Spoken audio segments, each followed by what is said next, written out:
여기 오늘 본문 말씀에는 바벨론의 왕 느부갓네살 왕이 꾼 꿈 얘기가 나옵니다. 어느 날 꿈을 꾸었습니다. 너무 놀라운 꿈입니다.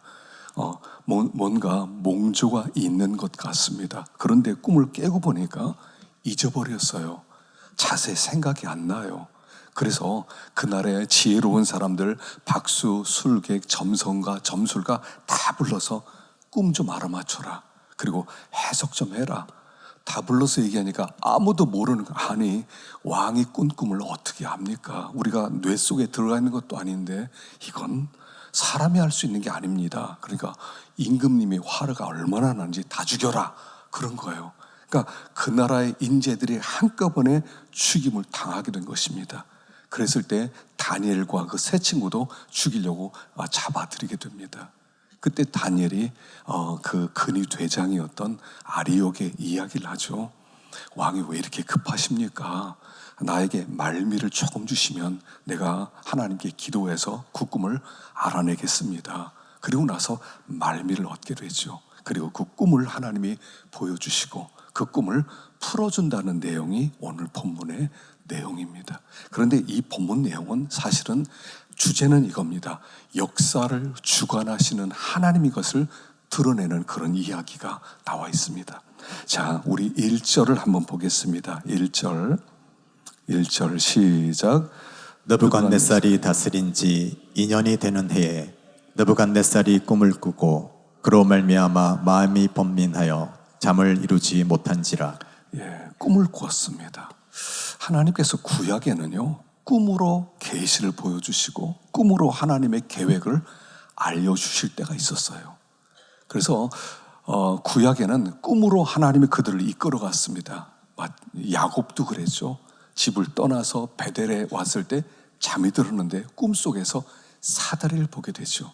하나님의 구원 계획을 그에게 꿈으로 알려주셨어요. 그래서 구약에는 꿈을 통해 하나님이 미래의 계획도 알려주시고 말씀도 알려주시곤 했던 것이에요. 그런데 우리 신약시대는 더 이상 꿈으로 이야기를 안 하세요. 왜냐하면 이미 우리에게 하나님의 구원 계획은, 하나님이 하려는 그 계시 말씀은 성경에 다 기록되어 있어요. 요한계시록에서부터 계시록까지 다 기록해 놓아서 나는 이런 일을 할 것이다. 난 이런 하나님이다. 난 이렇게 역사한다. 하나님이 어떤 하나님인 것, 하나님의 계획을 다 기록했기 때문에 더 이상 꿈이 필요 없고요. 대신 하나님 우리에게 말씀과 성령을 주셨어요. 예수 믿는 사람 안에는 성령이 와 계세요. 하여간 성령 없는 사람이 없어요. 다 성령이 와 있어요. 근데 우리가 그것을 잘 깨닫지 못하고 민감하지 못하기 때문에 그것이 성령의 인도인지 몰라서 그렇지, 성령은 쉬지 않고 우리 안에서 인도하시고 역사하세요. 그래서 말씀과 성령, 이 두 가지가 사실은 하나예요. 말씀 없는 성령 없고요. 성령 없는 말씀만 있지 않아요. 성령과 말씀은 항상 함께 역사하세요. 그래서 신약시대는 꿈으로 하나님의 인도를 받으려고 하지 말라는 거예요. 때때로 어떤 사람들을 보면 꿈으로 하나님의 음성을 듣는다는 거예요. 꿈으로 인도를 받는다는 거예요. 굉장히 위험한 신앙이에요. 왜냐하면 마귀가 역사할 여지가 아주 많아요. 그래서 하나님은 꿈으로 인도하지 않으세요. 저기도 어떤 분이 꿈 얘기를 하는 것을 이렇게 여러 들어봤거든요. 어떤 분이 막 오더니 헐레벌떡거리면서 자기 신학교를 가야 되겠다는 거예요. 왜 그러냐니까 꿈속에서 하나님이 나에게 한복을 주셨대요. 한복. 이거는 하나님이 나를 목사로 세우려는 증거다. 그리고 신학교를 들어가더라고요. 어떻게 됐는지 모르겠습니다만 그렇게 인도받으면 안 돼요. 하나님은 인도를 막연하게 그렇게 하지 않으세요. 신약에는요, 제비 뽑기도 없어요. 구약에는 제비 뽑는 게 있었죠. 제사장 주머니에는 우림과 둠빔이라는 어떤 보석이 있었어요. 그래서 하나님을 알려고 할 때 꺼내면 어떤 보석은 빛이 나는 보석이 이렇게 하나님의 응답으로 알곤 했던 제비뽑기도 있었는데 지금은 제비뽑기도 없어요. 그래서 어떤 교단에서는 총회장님을 뽑는데 하도 금권 선거가 많으니까 제비 뽑자. 그래서 나온 사람들 다 이렇게 두고 하나 딱 뽑아서 그리고 그 사람을 총회장시키자 이렇게도 하는데, 이거 제가 볼 때는 하나님 안 기뻐합니다. 왜요? 우리 안에는 말씀과 성령이 계셔요. 성령이 우리 속에 계시거든요. 성령 우리를 감동시키세요. 우리가 성령을 거역하지만 않으면 하나님의 뜻을 알고 싶습니다. 어떻게 하기 원하십니까? 하나님 앞에 기도하고 말씀을 묵상하는데 생각하다 보면 하나님이 이끌어가는 방향이 있는 거예요. 그걸 무시하고 그냥 꿈 좀 꾸세요. 꿈으로 말씀해 주세요. 그래서 막 이상한 꿈, 개꿈이라도 막 붙들고 뭔가 해석하려고 하는 거, 그거 좋은 거 아니에요. 복권 당첨된 사람이 돼지꿈 꿔서 복권 당첨된 사람 많다고 그러죠. 저도 돼지꿈 꿔봤는데 안 되더라고요. 수침교 다리에서요, 제가 낚시를 했었어요. 낚시를 했는데 돼지가 잡혔어요. 그냥 돼지가 아니에요. 그 젖 12개, 12마리 새끼가 붙어 있더라고요. 신기한 꿈이에요. 뭘 복권입니까? 저는요, 봉황 꿈도 꿨어요. 봉황 꿈. 여러분, 봉황 보신 적 있으세요? 전 꿈속에서 봉황을 봤어요. 제가 용도동에 있을 때 꿈을 꿨는데 이 봉황이 날아가는데 딱 느낌이 알더라고요. 저 봉황이다. 환상적, 얼마나 아름다운지. 천연색으로, 꿈속이 천연색이 아니잖아요. 천연색으로 나한테 빛이 나오면서 날아가는 거예요.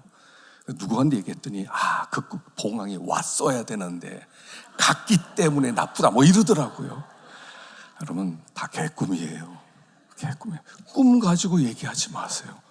내 안에 성령님이 와 계시다. 내 안에 하나님의 말씀이 계시다. 그래서 말씀을 묵상하고 말씀의 인도를 따라가다 보면, 그러면 거기에 하나님이 우리를 이끌어 가세요. 그래서 성경을요, 읽을 때도요 똑같습니다. 지식으로 읽으려고 하지 마세요. 성경을 깨달으려고 하세요. 성경 읽기 전에 꼭 기도하세요. 하나님, 깨닫게 해주세요. 성경은요, 사실은요, 검은 건 글씨예요. 흰 건 종이에요. 근데 성령의 빛을 비춰주시, 이게 그 말씀이 확 드러나요. 그게 내 말씀이 돼요. 와, 이게 이런 뜻이었는데, 와, 이거 놀랍네. 와, 이거 대단하다. 성령이 조명해 주시면 깨달음이 와요. 깨달으면 그 말씀이, 기록된 말씀이 내 말씀이 돼요. 마음으로 말씀이 쫙 빨려 들어와요. 그래서 성경을 지식으로 읽으면 안 돼요. 지식으로 배우면요, 깨달아지는 게 아니라 지식만 늘어요. 지식만 늘어서 지식만 많아지는 거, 그거 좋은 거 아니죠. 지식은 교만하게 하고 깨달아지면 겸손해져요. 이 말씀을 나에게 주시는구나. 이렇게 살라고 하는구나. 예, 알았습니다. 그 길 걸어가면 그게 되는 거예요. 그래서 여러분, 꿈을 너무 의지하지 마시고 또 신비한 걸 너무 찾으려고 하지 않도록 하시길 바랍니다. 18절을 보겠습니다. 18절 시작. 하늘에 계신 하나님이 이 은밀한 일에 대하여 불쌍히 여기사 다니엘과 그 친구들이 바벨론의 다른 지혜자들과 함께 죽임을 당하지 않게 하시기를 그들로 하여금 구하게 하니라.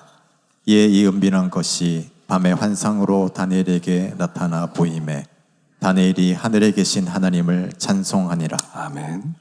자, 왕이 꿈을 꿨습니다. 그 꾼 꿈을 사람이 어떻게 알아냅니까? 그런데 하나님은 은밀하신 하나님이시라는 거예요. 여러분, 요 은밀하다는 이 단어가 요 2장에 몇 번 나오냐면요, 8번 나와요. 그것도 다른 부분에는 아무 데도 없어요. 다니엘 2장에서만 8번, 4장에서 1번. 그래서 다니엘서에 9번 나오는데 그게 8번이 여기서 나와요. 무슨 뜻이겠습니까? 오늘 본문의 핵심은 은밀하신 하나님이라는 거예요. 은밀하신 하나님. 하나님은 일하는데 아무도 모르게 일하고 계신다는 거예요. 온 세상에 그냥 자연적으로 움직이는 것 같아요. 우연히 해가 뜬 것 같고요. 그리고 바람이 불고요. 따뜻한 옷이 오고요. 그 다음에 꽃이 피고요. 우연이 아니에요. 은밀한 하나님이 다 계절을 조종하시는 것입니다. 또 이 역사, 어떤 사람이 높은 사람이 되고 어떤 사람이 낮은 사람 되고 어떤 나라에 전쟁이 일어나고 어떤 나라 망하고 그 뒤에 하나님이 다 역사하고 계시는 거예요. 그 은밀하신 하나님을 보여주는 거예요. 그런데 그 은밀한 일은 어떻게 알 수 있다?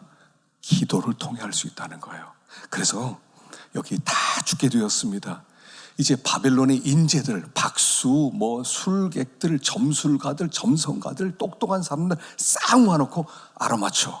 못 맞춰 싹 죽여. 그 명령이 떨어졌단 말입니다. 아니, 바벨론의 인재들을 한꺼번에 죽이면 어떻게 되는 겁니까? 예전에 그 캄보디아에도 킬링 필드가 있었죠.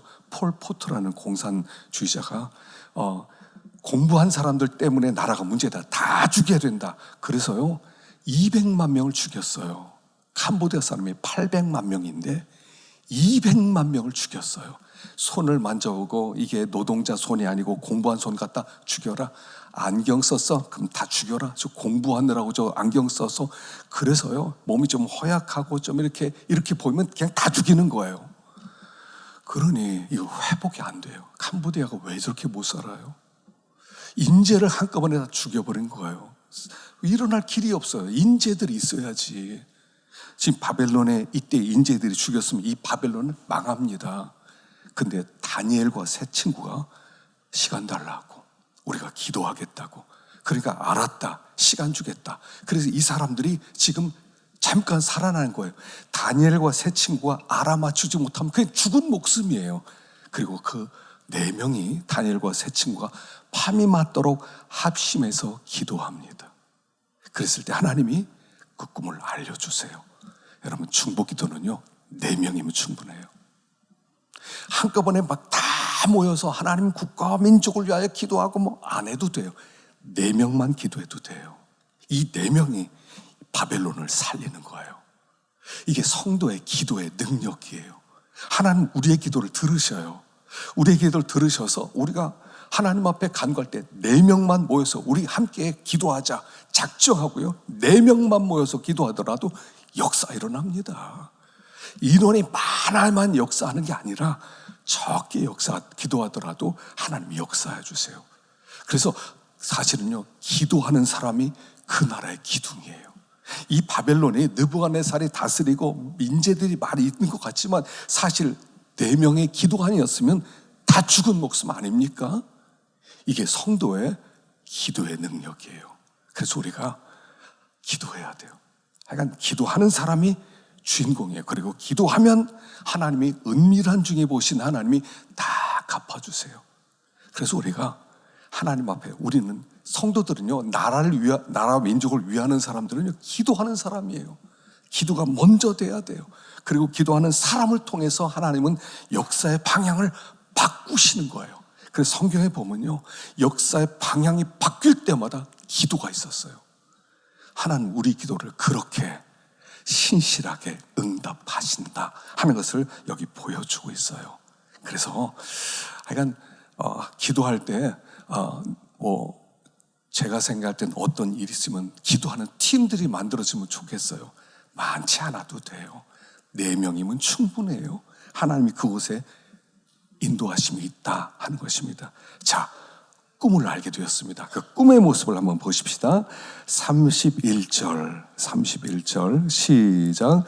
왕이여, 왕이 한 큰 신상을 보셨나이다. 그 신상이 왕의 앞에 섰는데 크고 광채가 매우 찬란하며 그 모양이 심히 두려우니 그 우상의 머리는 순금이요 가슴과 두 팔은 은이요 배와 넓적다리는 놋이요 그 종아리는 쇠요 그 발은 얼마는 쇠요 얼마는 진흙이었나이다. 예, 신상을 하나 보았어요. 큰 신상이에요. 그 신상의 머리는 금, 그 다음에 이 가슴과 팔은 은, 그 다음에 이 배와 넓적다리는 놋, 그 다음에 종아리는 철, 그리고 발바닥은 10개는 일부는 철, 일부는 흙, 이렇게 되어 있는 신상을 보았어요. 근데 여기 뭐라고 하냐면요 32절에 보니까 그 우상의 머리는 이렇게 나와요. 신상인데 그걸 뭐라고 표현해요? 우상이라고 표현해요. 사실 이 금, 은, 노, 철 이것은 뭐냐면 하나님께서 이 나라의 역사 세계 속에서 주신 제국을 얘기해요. 금은 바벨론을, 그리고 은은 메데와 파사, 페르시아를, 그 다음에 배와 넓적다리는 놋은 헬라 제국, 알렉산더 세운 헬라 제국을, 그 다음에 종아리, 철인 것은 로마를 얘기하죠. 역사는 이 네 제국으로 이루어진다는 거죠. 근데 이 모습이 마치 우상 같은 모습이라는 거예요. 자, 국가들은 우상의 모습을 가지고 있다는 것이에요. 우상. 여러분, 우상이라고 할 때 두 가지 특징이 있어요. 하나는 뭐냐면, 하나는 절대성입니다. 절대성. 지난 오후에 우리 문경 전 전도사님이 10계명 1계명으로 설교를 했죠. 너는 내 앞에 다른 신을 내게 두지 마라. 무슨 뜻입니까? 신앙이란 뭐냐면 하나님밖에 없는 거예요. 나에게 절대적인 분은 하나님밖에 없어요. 살아계신 분은 하나님밖에 없어요. 역사를 이끌어가는 분은 하나님밖에 없어요. 그 하나님밖에 보이지 않는 것, 그게 신앙인데, 우상은 뭐냐면 우리와 하나님 사이에 뭔가 세워져 있는데 이게 절대화되어져서 보여지는 거예요. 이건 절대적이다. 이건 망하지 않는다. 이건 변하지 않는다. 이건 멸망하지 않는다. 그렇게 여겨지는 것, 그게 우상이에요. 그래서 우리가 어떤 우상을 붙들고 있다 할 때는요, 절대화적으로 보여져요. 절대화시켜져요. 그거 없으면 안 될 것 같아요. 두 번째는요, 그게 내 행복을 좌우할 수 있다고 생각하는 거예요. 내 번영과 내 생명과 내 미래를 크게 좌우할 수 있다고 믿으면 그게 우상이에요. 하나는 절대적인 것, 하나는 내 미래를 온전히 주관할 수 있다고 믿는 것, 그게 우상이에요. 국가가 그런 모습을 가지고 있다는 거예요. 그래서 이 국가의 모습이, 우리가 이제 여러 나라들이 있잖아요. 우리나라도 있고, 또 뭐 일본도 있고, 뭐 중국도 있고, 뭐 미국도 있고, 뭐 아프리카 여러 나라도 있어요. 영원한 것처럼 보여요. 그리고 이 국가의 힘은 절대적인 것처럼 보여요. 그 국가의 힘에 복종하지 않으면 내 미래는 없는 것처럼 보여져요. 그래서 국가가 너무 크게 보여져요. 절대적으로 보여져요. 그렇기 때문에 여기서 우상으로 표현하는 거예요. 그런데 이 국가는 무너지는 거죠. 국가는 변화되는 거예요. 국가도 영원하지가 않은 거예요. 국가가 내 미래를 붙잡지를 못해요. 이 세상에 우리의 행복을 주관할 분은 한 분, 하나님밖에 없어요. 하나님이 우리에게 이 땅에 보낼 때 우리의 생명을 우리에게 주셨어요. 너는 연월일시 언제 나에게 오너라, 하나님이 정해주셨어요. 태어난 것도 하나님의 뜻이고 가는 것도 하나님의 뜻이에요. 이 나라가 더 좋아지고 문화가 발전되고 그 다음에 의학이 발전되면 내가 더 오래 살 수 있고 돈 있으면 병원 가서 치료받아서 오래 살 수 있고, 아니에요. 하나님이 나를 주관하는 거예요. 은밀한 하나님이 우리의 진정한 축복과 진정한 번영과 진정한 행복은 그분이 붙잡고 있다는 거예요. 그분밖에 없는 거예요. 우리는 하나님 한 분밖에 없어요. 너무 세상 나라를 바라보고 있어요. 이 세상이 나에게 뭔가 행복 주지 않겠는가? 이 세상의 시스템이 뭔가 바뀌면 뭔가 좀 잘 될 수 있지 않을까? 그건 소망사항이에요. 세상 그렇게 못 만들어요. 행복은 인간의 생사, 화, 복, 흥망, 성쇠는 오직 하나님밖에 없다. 우리는 이걸 믿는 사람들을 신앙인이다 이렇게 부르는 거예요. 세상 너무 두려워하지 마세요. 세상이 모든 걸 쥐고 있다고 생각하지 마세요. 그래서 여기에 이 모습을 보면 몇 가지의 우상나라의 특징이 있어요. 첫째는 겉이 화려해요. 31절에 보면 크고 광채가 매우 찬란하며, 크고 광채가 찬란해, 빛이 나요. 엄청나게 멋있게 보여요. 이 땅은 사치예요, 사치. 이 사치로, 그래서 바벨론의 그 계시록의 18장에 나오는 바벨론의 모습을 볼 때 이 여자가 화려한 옷을 입고 했어요. 화려한 거. 이 세상에서는 화려해 알아줘요. 화려해 알아줘요.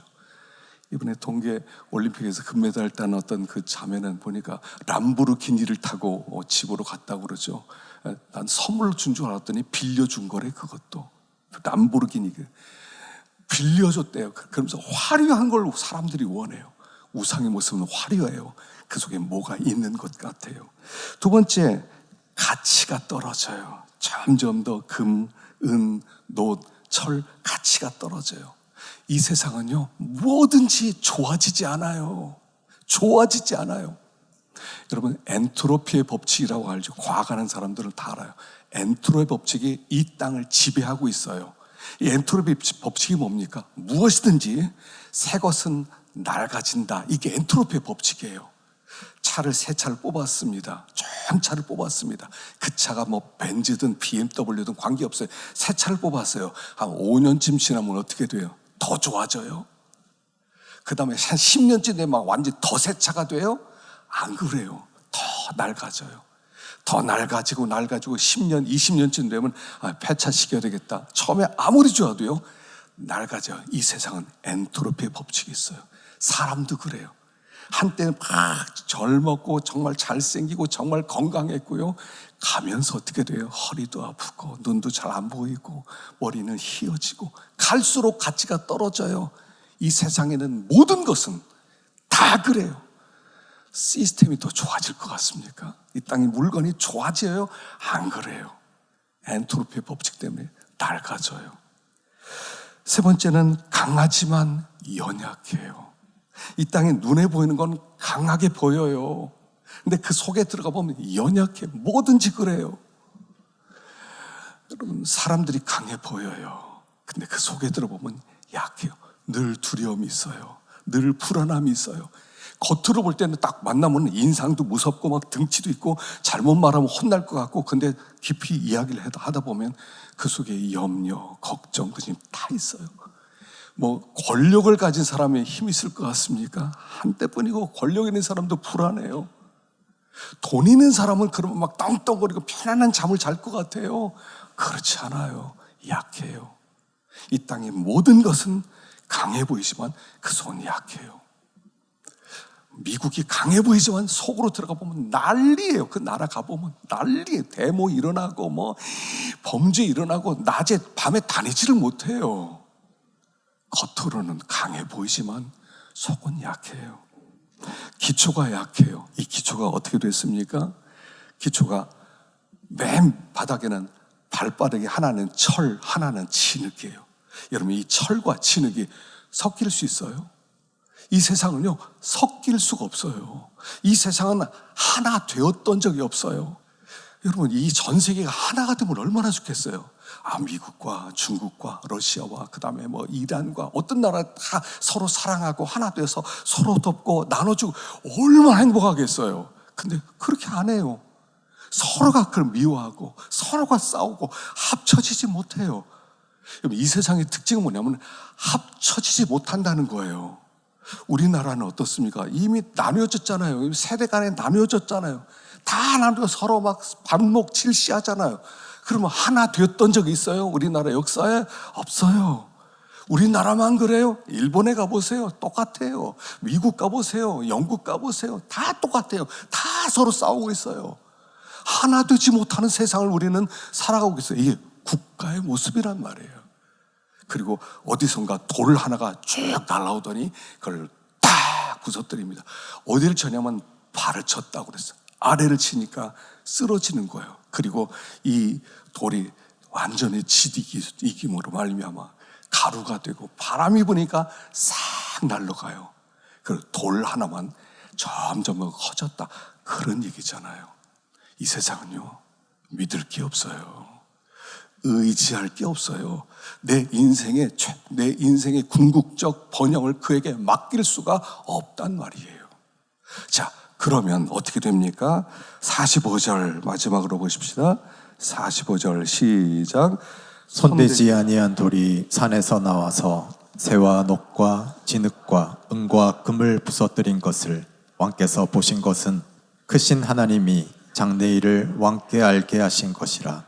이 꿈은 참되고 이 해석은 확실히 아니이다 하니. 손대지 아니한 어떤 돌이 산으로부터 나왔어요. 그리고 우상을 치기 시작하는데 아래를 쳐서 아래로부터 부수기 시작합니다. 금까지 완전히 부숩니다. 가루가 됩니다.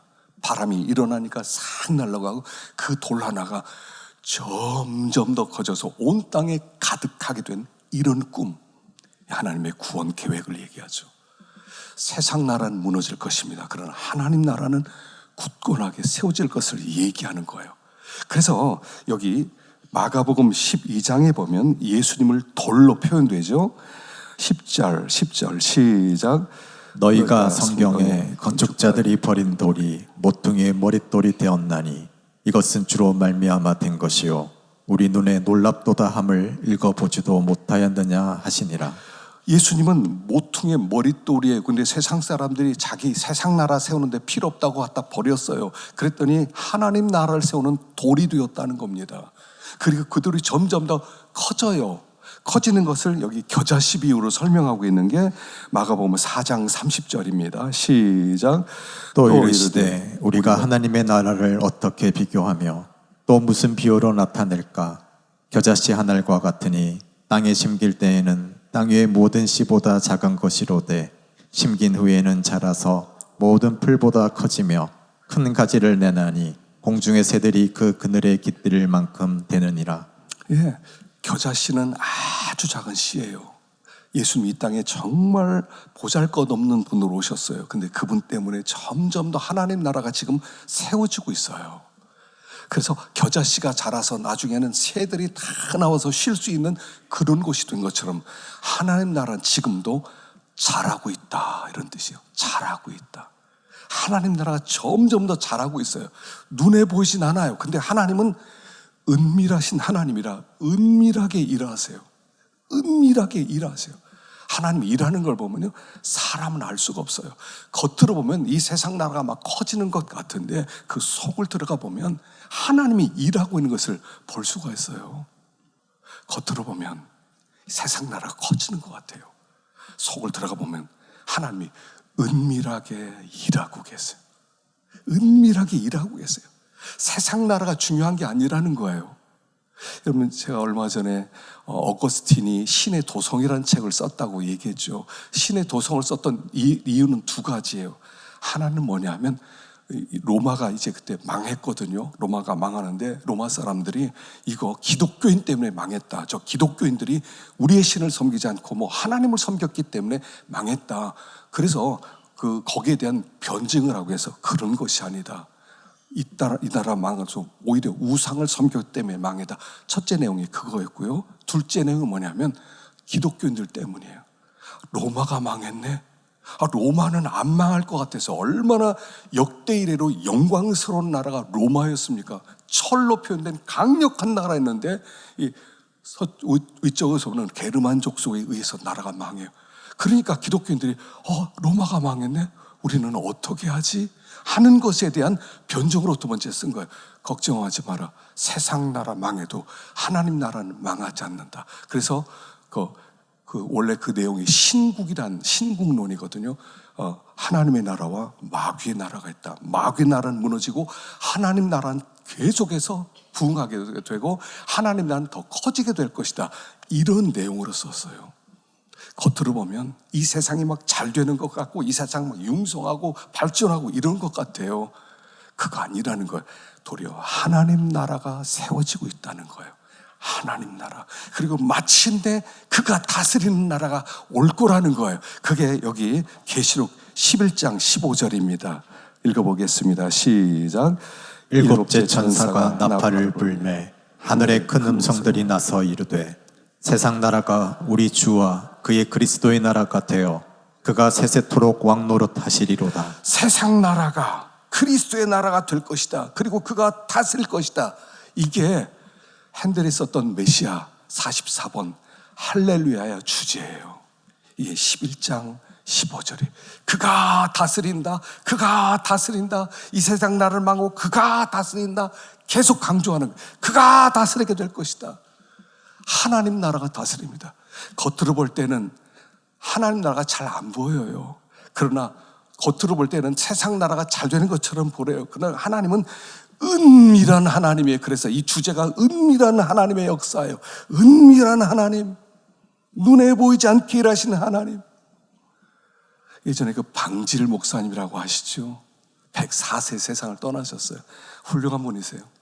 선교사도 오래 하셨고요, 목회도 오래 하셨고, 세상 떠나기 전까지 그런 성경 공부를 멈추지 않았어요. 사람들, 목사님들 모아놓고 성경 공부했어요. 세상 떠나기 전에 그 목사님들이 모여서 우리나라 한국교회 미래를 걱정했답니다. 목사님, 우리나라 미래를 보면 걱정스럽습니다. 교인들도 다 교회를 떠나고 헌금 액수는 줄어들고 있고, 그리고 각 교회는 문을 닫고 있고, 그리고 교회는 타락하고 있고, 어떻게 하면 좋겠습니까? 좋은 대안이 있겠습니까?